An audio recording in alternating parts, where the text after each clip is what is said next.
नमस्कार, हमारे YouTube channel पर आप सभी का स्वागत है।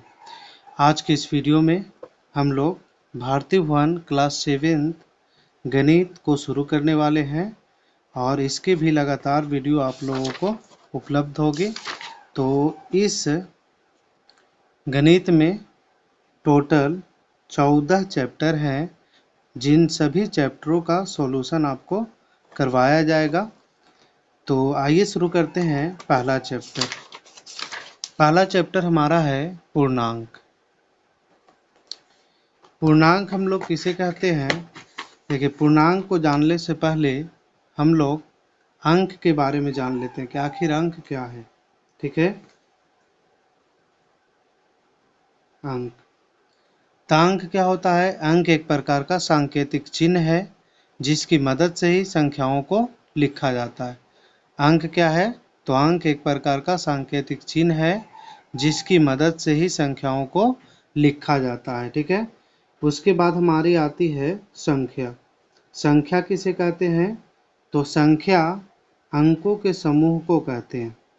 अंकों के समूह को हम लोग क्या कहते हैं? संख्या कहते हैं। अंकों के समूह को संख्या कहते हैं। जैसे ये 12, देखिए ये 12 है, तो 12 जो है 2 अंकों का समूह है। ये 48 लिखा हुआ है तो ये भी 2 अंकों का समूह है। अगर ये 150 लिख देंगे तो ये 3 अंकों का समूह हो जाएगा।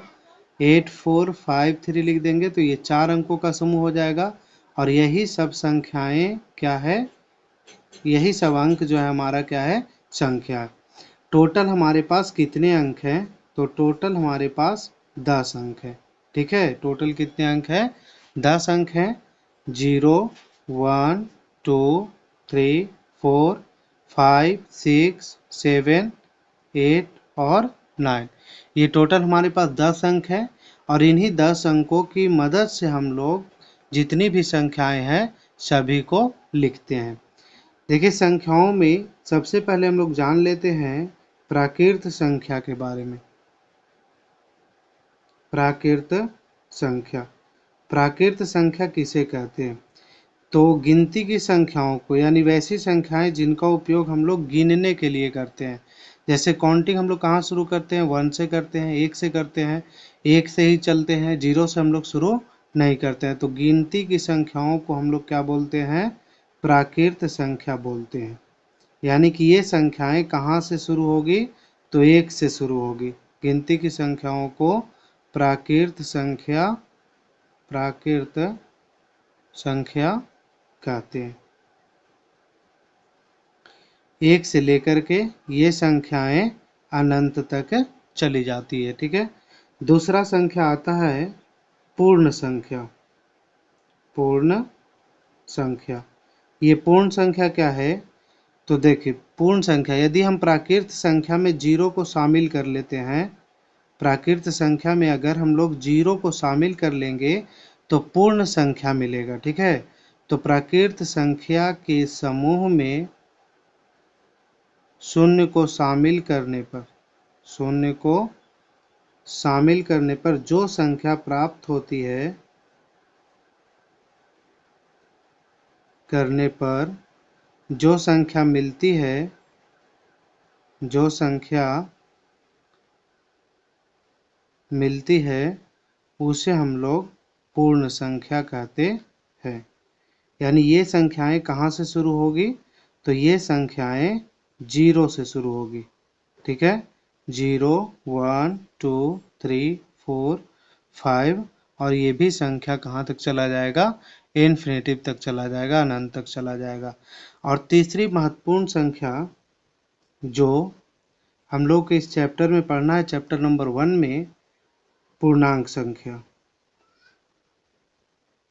पूर्णांक संख्या। पूर्णांक संख्या, इसको हम लोग इंटीजर के नाम से भी जानते हैं। पूर्णांक संख्या किसे कहते हैं? तो देखिए, धनात्मक संख्या और ऋणात्मक संख्या और 0 को अगर हम लोग शामिल कर लेते हैं तो पूर्णांक संख्या मिलता है। धनात्मक संख्या मतलब कि 1 2 3 4 5 प्लस में और 1 2 3 4 5 माइनस में और उसमें एक जीरो ले लेंगे तो हम लोगों को कौन सी संख्या मिलती है? पूर्णांक संख्या मिलती है। तो धनात्मक संख्या, ऋणात्मक संख्या और जीरो, ये तीनों मिलाकर के कौन सी संख्या का निर्माण करती है? पूर्णांक संख्या का निर्माण करती है। ठीक है, अगर इसका हम लोग डिफिनेशन लिखना चाहें तो इस तरह से लिख सकते हैं कि पूर्ण संख्या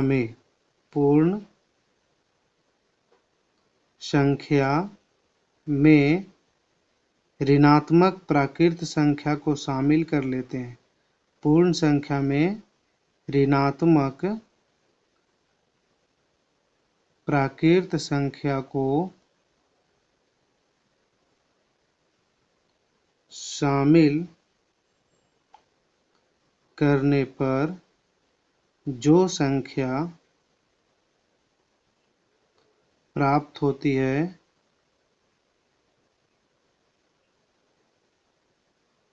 उसे पूर्णांक संख्या कहते हैं।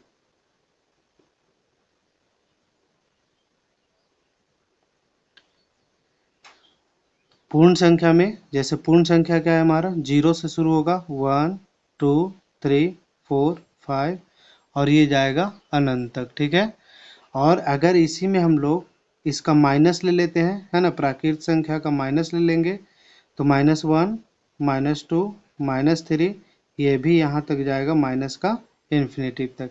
तो यहाँ देखिए 1 से इधर की जो संख्या है वो प्राकृत संख्या है, 0 से इधर की जो संख्या है वो पूर्ण संख्या है, और ये पूरी जो माइनस इन्फिनिटी से ले करके हमारा प्लस इन्फिनिटी तक की जो संख्या है वो कौन सी संख्या है? वो पूर्णांक संख्या है, वो पूर्णांक संख्या है।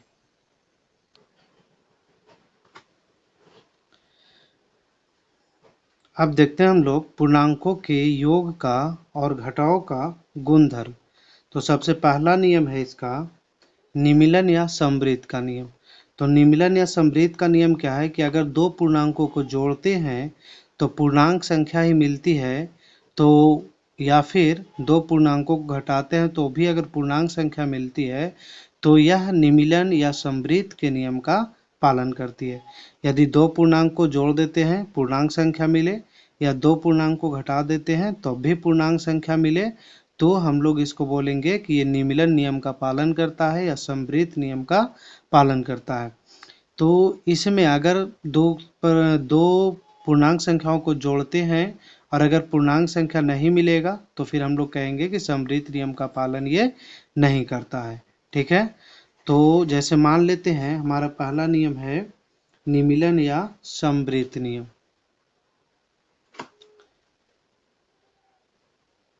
पहला नियम है निमीलन या समवृत्त नियम।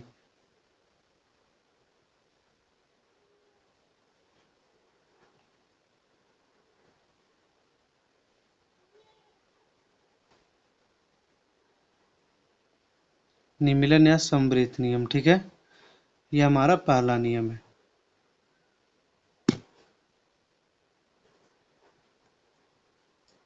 इसमें दो पूर्णांक जोड़ देते हैं, जैसे 2 ले लेते हैं और प्लस का 4 लेते हैं, दोनों पूर्णांक संख्याएं हैं। जोड़ने के बाद क्या आ गया? 6।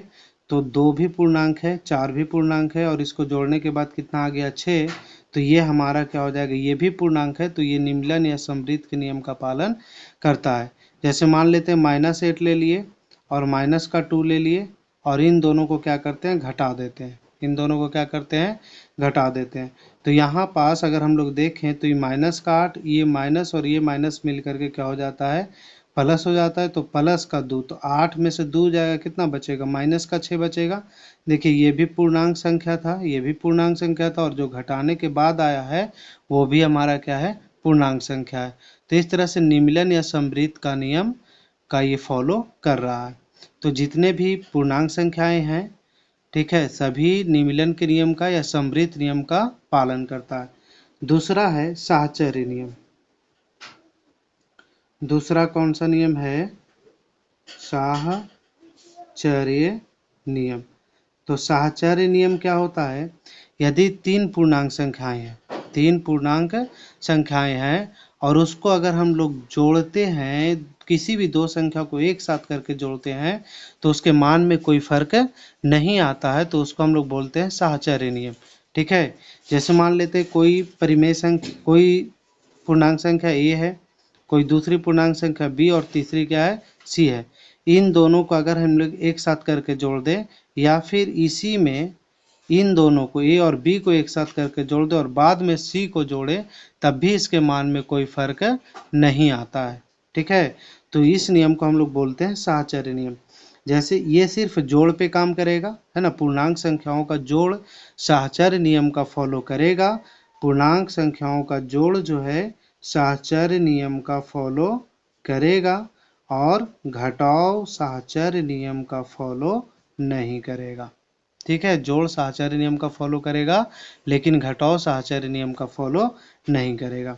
आइए देखते हैं इस पे भी एक एग्जांपल में। जैसे मान लेते हैं 4 ले लेते हैं, 5 ले लेते हैं और 6 ले लेते हैं। ठीक है, यहाँ भी 4 प्लस 5 और प्लस का 6, इन दोनों को ग्रुप कर देते हैं यहाँ। तो 4 प्लस 5 और 6 कितना हुआ, 11। 5 और 4 कितना हुआ, 9 और प्लस का 6 कितना, ठीक है, 11 और 4 कितना, 15, 9 और 6 कितना, 15। तो हम लोग क्या देख रहे हैं, यहाँ से दोनों संख्याएं बराबर है, दोनों तरफ का मान क्या है, बराबर है, तो ये साहचर्य नियम का पालन करेगा। घटाव का अगर हम लोग चेक करेंगे तो ये साहचर्य नियम का पालन नहीं करता है। आइए देखते हैं इसका तीसरा नियम, क्रम विनिमय का नियम। ठीक है, तीसरा नियम क्या है, क्रम विनिमय का नियम।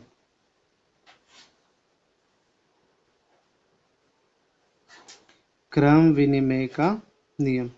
तो क्रम विनिमय का नियम क्या है कि यदि हम कोई दो संख्या को जोड़ लेते हैं, ठीक है, फिर इसके क्रम को चेंज कर देते हैं, यानी कि पहले ए को लिखे थे तो इस बार बी को लिखेंगे और बाद में ए को जोड़ेंगे, तब भी इसके मान में किसी प्रकार का कोई फर्क नहीं आएगा। ठीक है, जैसे मान लेते हैं कि अगर हम लोग 6 लेते हैं और प्लस का 4 लेते हैं, यहाँ 4 पहले ले लेते हैं और 6 बाद में लेते हैं, तब भी हमारे मान में कोई परिवर्तन नहीं आएगा। 6 4 कितना, 10 और 6 4 कितना, 10। लेकिन ये घटाव में फॉलो नहीं करेगा, तो ये क्रम विनिमय का नियम जोड़ में फॉलो करेगा लेकिन घटाव में क्रम विनिमय का नियम फॉलो नहीं करेगा। ठीक है, आइए देखते हैं इसका चौथा नियम है योज्य प्रतिलोम। योज्य प्रतिलोम। योज्य प्रतिलोम क्या होता है, तो योज्य प्रतिलोम क्या होता है कि वैसा दो मान जिसको आपस में जोड़ दे तो जीरो आ जाए, है ना, वैसा दो मान जिसको आपस में जोड़ दे तो जीरो आ जाए। जैसे मान लेते हैं 4 है, तो 4 में अगर हम लोग -4 को जोड़ देते हैं तो इसका वैल्यू क्या हो जाता है, जीरो हो जाता है, तो योज्य प्रतिलोम कहलाएगा। अगर मान लेते हैं कि -6 है, -6 में क्या जोड़ेंगे कि जीरो आ जाएगा, तो प्लस का 6 जोड़ देंगे तो ये जीरो आ जाएगा। इसका मतलब है कि 4 का योज्य प्रतिलोम -4 हो जाएगा और -4 का योज्य प्रतिलोम 4 हो जाएगा। 6 का योज्य प्रतिलोम माइनस का 6 हो जाएगा और माइनस का योज्य प्रतिलोम प्लस का 6 हो जाएगा। ठीक है, अगर हम लोग को योज्य प्रतिलोम निकालना रहे तो अगर माइनस में संख्या दी गई है तो उसे प्लस में लिख देंगे और अगर प्लस में दिया गया है तो उसको माइनस में लिख देंगे। एक होता है पांचवा हम लोगों को पढ़ना है इसमें, योज्य तत्समक।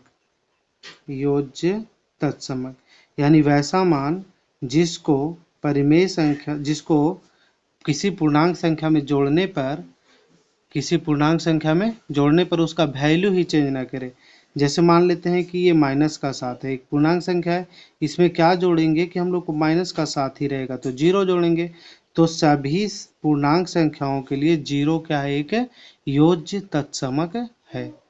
सभी पूर्णांक संख्याओं के लिए जीरो क्या है, एक योज्य तत्समक है। आइए अब हम लोग इसके प्रश्नमाला को सॉल्व करते हैं। 1 का ए, पूर्णांकों के जोड़ का जो गुणधर्म प्रदर्शित होता है उसका नाम लिखिए। किस किस गुणधर्म का ये प्रदर्शन यहाँ किया जा रहा है, तो देखिए ये 5 प्लस माइनस का 3 और माइनस का 3 प्लस का 5 है ना, इसके क्रम को चेंज कर दिया गया है। पहले 5 को लिखा गया है, फिर -3, फिर -3 को पहले कर दिया गया, 5 को बाद में कर दिया गया, तो ये हमारा हो जाएगा जोड़ का क्रम विनिमय नियम। पहला का क्या आंसर होगा, जोड़ का क्रम विनिमय नियम। दूसरा देखिए, ये माइनस का 7 है, इन दोनों संख्याओं को ग्रुप किया गया, 1 को और -6 को, ठीक है। फिर इसके बाद -7 और 1 है, तो -7 और 1 है, तो यहाँ इन दोनों संख्याओं को ग्रुप किया गया है और लास्ट में हम लोगों को -6 को छोड़ दिया गया है, ठीक है।